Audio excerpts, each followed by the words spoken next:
Thank you very much to Daresbury and the STFC for inviting me to speak here. It really is a great pleasure, and I'm always passionate, and I like to speak about the topic of innovation.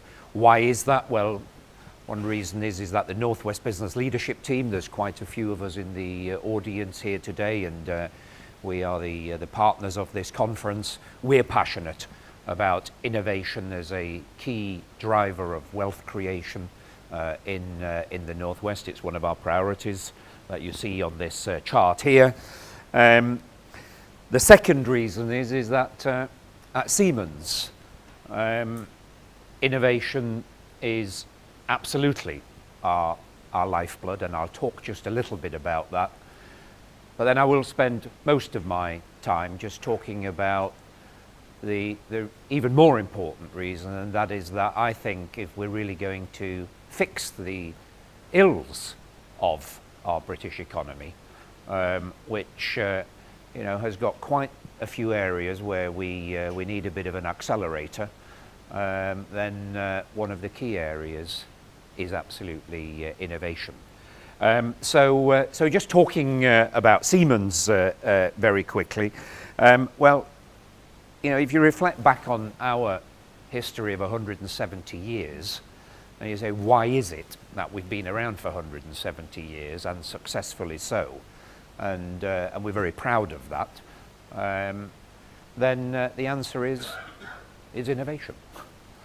Innovation is absolutely what keeps us fresh, it drives our productivity, and ultimately it continuously refreshes our portfolio. And of course that refreshing of our portfolio is happening now at a pace, at about 10 times the pace of what it would have been 20 or 30 years ago. So it's just a constant drive of innovation to bring our next products, our next services, our software out to our customers.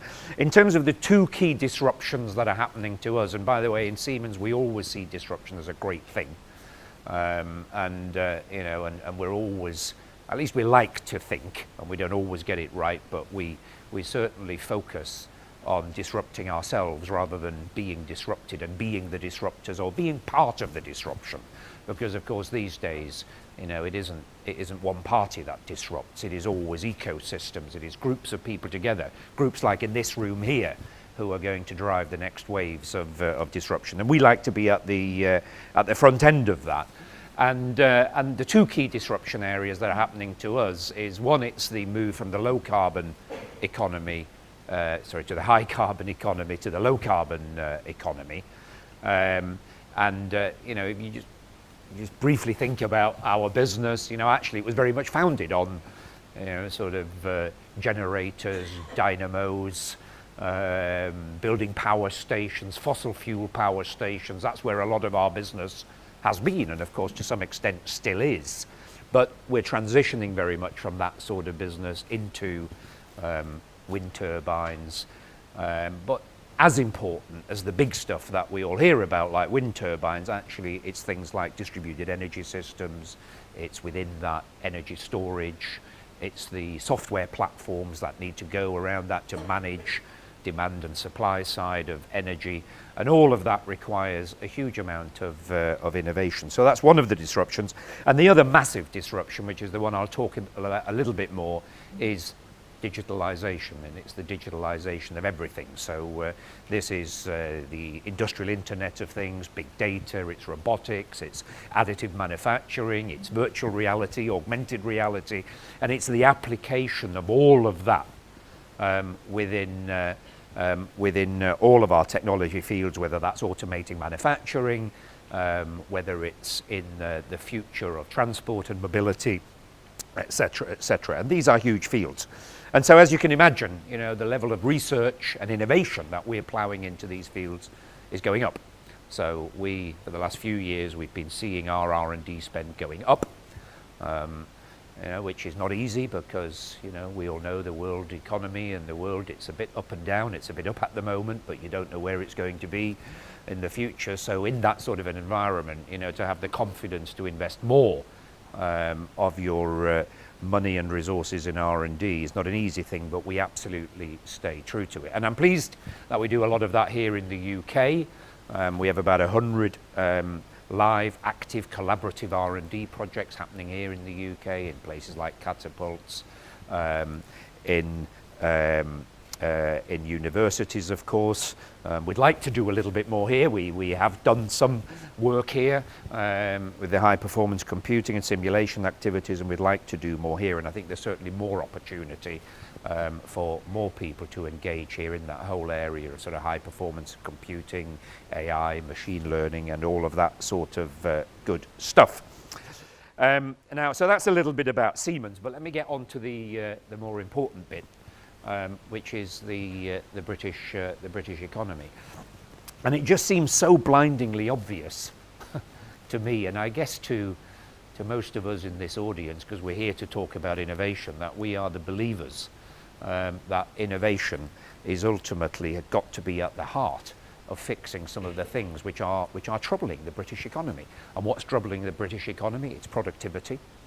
It's the fact that we don't make and create enough things, but actually when I say things, it doesn't have to be product, it can be software, it can be IP, but you know, this thing about creating IP and creating wealth out of it and being able to export wealth out of it, I don't think we have high enough on the agenda, which means of course we don't export enough, which means we have a weak balance of payments and have had for many decades. And ultimately, what we also have is we have relatively low wages and we don't have rising wages. And actually, you know, I think what is often underplayed is how much of an impact creation industries, if I'm allowed to call them that, so manufacturing, creating of digital solutions, of software, it can be computer games, it can be healthcare innovation, the creation of these activities, they do have a huge, not just productivity, but a huge wage impact. I mean, I was driving here this morning, and you know, and I'm sure like you do as well, one of the quick news sources you go to is BBC, and on the BBC website there's a lovely article about you know, what happens when you rip the heart out of a northern city, and the focus is on Teesside, and the sort of headline was, you know, we used to be the creators of the world's best steel, and now we make sandwiches and serve lattes. You know, it's sort of quite a funny headline, but actually, you know, that is what has happened to a lot of especially our northern cities. Now, it's not so nice to talk about the negative examples. Let me give you a positive example and talk about Hull, where we have made a huge investment, but actually whole industries have made investments in the whole area of offshore wind and renewable energy. And the impact that that is having on that economy in Hull and in Humberside is quite unbelievable. So for all of those people that believe that the way to sort our economy issues out is to put our focus on the service sector, go to Hull. In Hull, you could have, you know, tried to drive new hotels, new restaurants, new coffee bars, as much as you wanted. There wasn't the consumers who were actually there to actually pay the good money for those services. You now put 10,000 jobs into a city, which is roughly what has happened over the last few years. We put 1,000 of those in. All of a sudden, you've got rising wages, and guess what? You've got whole new streets of restaurants, cafes. I might even be able to stay in a decent hotel in Hull one day. You know, but that is ultimately what is the wealth creator, and I don't think we tell that story enough, and I think we need to be telling that story a lot more. And I think the time for us is right. I mean, on the one hand, I don't think there is still enough, especially policymakers, people in the Treasury, who really understand what it is that we're talking about here. But, you know, people do know we have to do something different. And on a positive side, we have done pretty well at persuading various groups of ministers and policymakers that we do need to invest more in R&D and innovation. And I think we've got a pretty good movement going on that. And I think the ambition to now sort of get our R&D and innovation spend up to be at least at the OECD average, I think is all a very good thing. But what we haven't got going yet is this real movement and ambition behind that. You know, we really need to drive this, and we need to come back to being a leader in what many people are calling the fourth industrial revolution. Now, I'm going to focus this a little bit on industry, on manufacturing and engineering.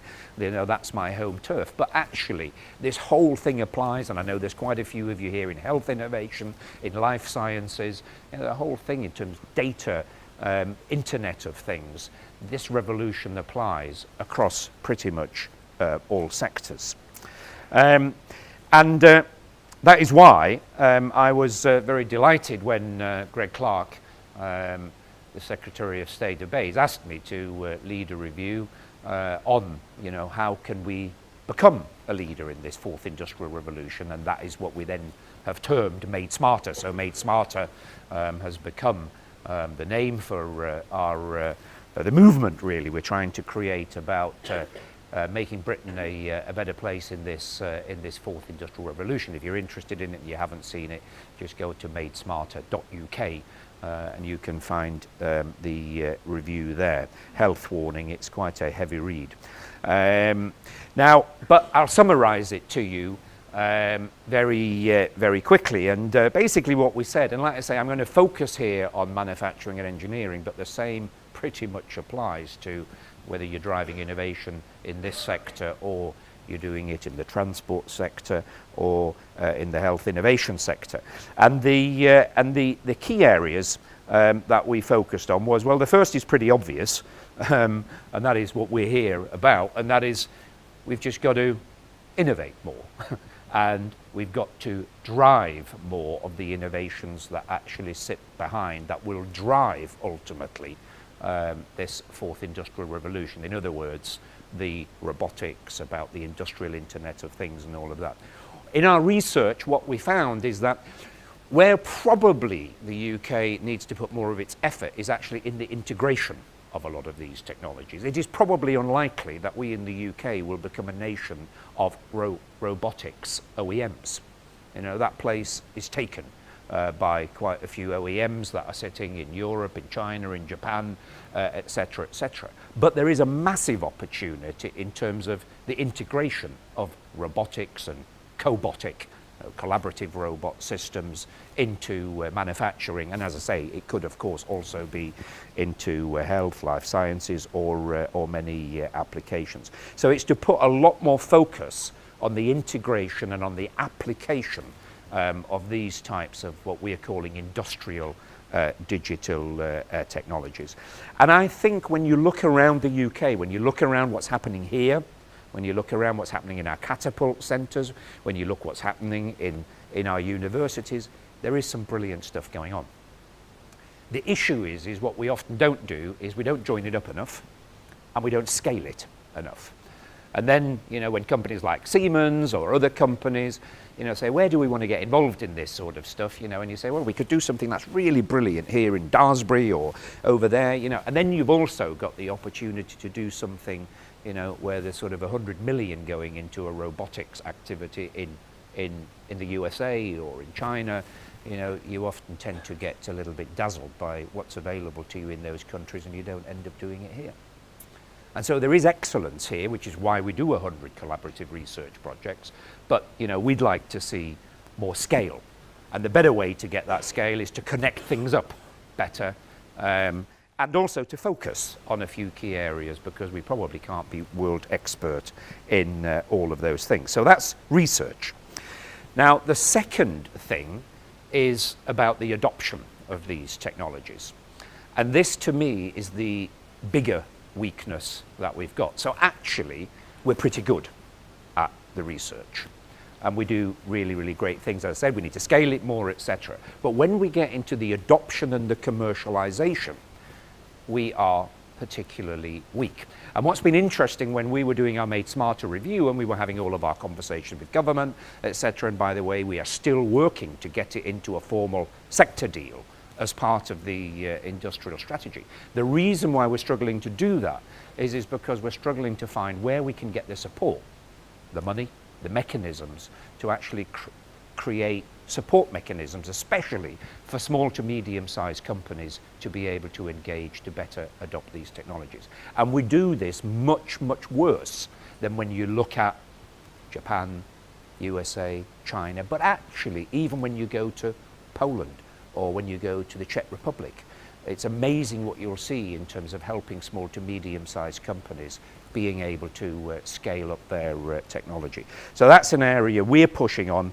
to get a lot more support. And actually, it's the same thing on the innovation. We had a look at, in Cheshire, we had a look at how many small business support mechanisms are there out there. How many do you think we found? It was 134. And I'd say that probably 130 of those are really not having a great impact. So the issue is we do lots of what we think is a good thing, but we dabble and we don't actually scale it up. And again, so what we need to do in this is we need to create much, much more scaled mechanisms that people know about, that people get behind, so that people can really get on board and scale these technologies and move them up. And if you don't believe me, we did some research, and in Germany the research was readily available, and it's about 50% of small to medium size manufacturing stroke technology companies that believe that they are on the journey and investing in technologies supporting the fourth industrial revolution: robotics, additive manufacturing, virtual reality, etc. That same research across the UK, 8%. And it's that number that we need to massively shoot up if we're really going to get into this fourth industrial revolution. The third one is all about skills and upskilling. You can't do what I've just said if you don't, skill your people. And what we as a Made Smarter group of people have said is that where we would like to put our focus is to put a more scaled program in that helps companies, especially small to medium-sized companies, to upskill existing workforces. We decided, the whole sort of schools further education thing is just a bit too complicated for us to take on. But we as business can take the responsibility to upskill our own people. And I think if we do more of that, we'll be amazed at seeing how quickly the training material we develop will find its way into curriculums that we see in further education colleges, universities, and even in schools. And then the final thing that we're focused on, and that's the reason why I'm really here, is that we really need to create more of a movement around this. We need to create the ambition. And I think that ambition has to come from the northern regions. I don't think this ambition is going to come from Westminster or from London. They don't have the burning platform like we have here in the north. In the north is where we need to create the well-paid jobs.